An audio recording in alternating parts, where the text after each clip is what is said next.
Hey guys, this is Red from Team Hero Blue Eyes here, back at you with another deck profile.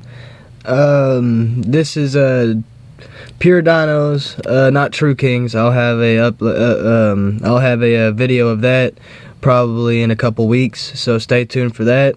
But without further ado, let's go on ahead and get straight to this deck profile.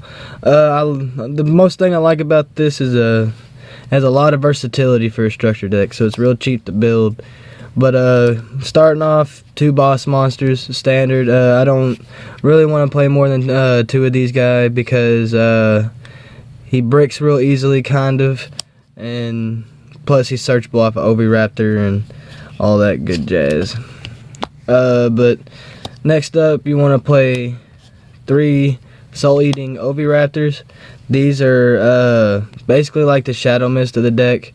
Basically, when he's normal summon, you can search for a dino, either dump it to the graveyard, add it to the hand, and also you could target 1 dinosaur type monster on the field and pop it and special summon 1 from the graveyard. So which is pretty nice. He's basically standard at 3. 3 Pterodons, and 3 baby Ceratosaurus. Those are just standard. The deck revolves around your babies, and basically Pterodon allows you to special summon 1 from the deck, but it can't battle, and level 4 or higher. Baby Ceratosaurus is basically the same thing, except for it's level 4 or lower, so which is pretty nice because they combo off well. Next up is 3. I can never really pronounce his name, but I believe it's Dinosaur or something like that. I can't even say it. I'm sorry, guys. Miscellaneousaurus. Okay, there you go. Alright, but basically he's a hand trap. He stops opponent's activated effects, makes your dinos unaffected by him, and when he's in the graveyard, he can banish himself and any number of dinos to special summon 1 from the deck from how many you removed is the star level. So you remove 4, you can bring out a level 4. You remove 5, you can bring out a level 5. But next up, play Megalo Smasher X. I played double of these. I just really like it because he's a megalodon, and he's pretty cool. It just sucks you don't have no defense. And if I had Totally Awesome, I could use the Bahamas Striker Totally Awesome play with this. But next up, I run 1 Infinity, Tyranno Infinity. I don't really see use for a second one. Next up, I play 1 Gallum. I know a lot of people want to play Alio instead, but as of right now, I don't have Trish, so Gallum works a lot better because I have Brio since he just recently came off the ban list, thank God. But sadly he got eroded, but he'll be alright. Then for the hand traps, going ahead and play 1 Ghost Ogre, 1 Veiler. I was going against Chaos Max earlier, play testing this, and this helped me a lot. So next up is the spells. You want to play 3 Lost Worlds. But mind you, if you're playing want to play True King variant, you might want to drop this down probably to 1 is my personal opinion, maybe even 2, and play 2 of the new field spells over these.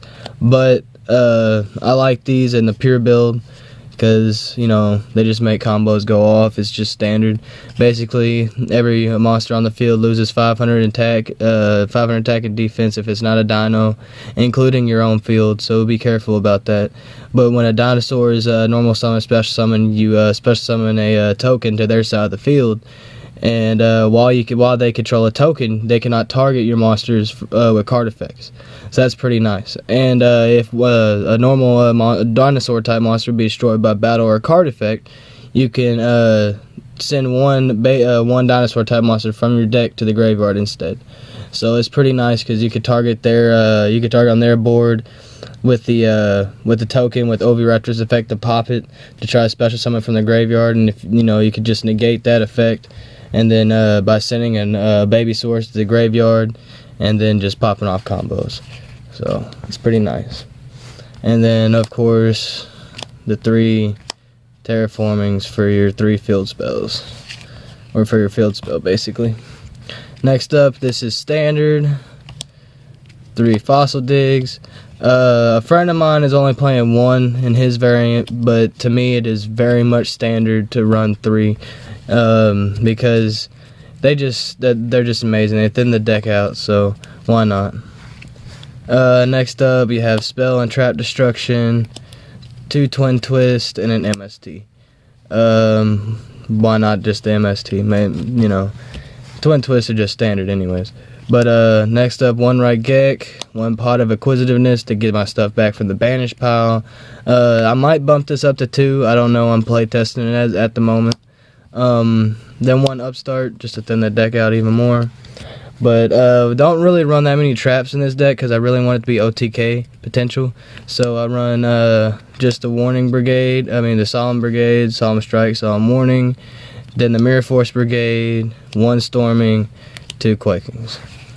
On to the extra deck, I play 2 Logias, 2 Dolkas, just standard. Logia is like a solemn judgment, and he could just stop monster effects, so that's nice.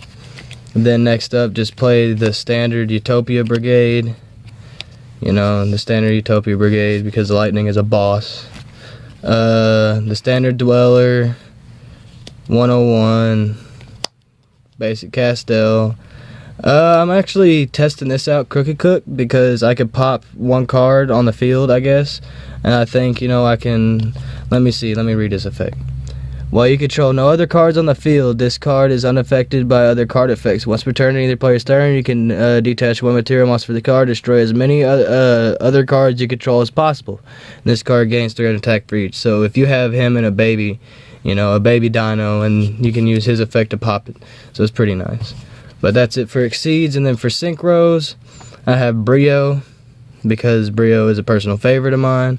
Then these 2 Synchros are for when I have Aleo in, and that's Jiracht, the Velociraptor, and then Clearwing. So, but yeah, that's pretty much it for the deck profile, and I hope y'all guys enjoyed it.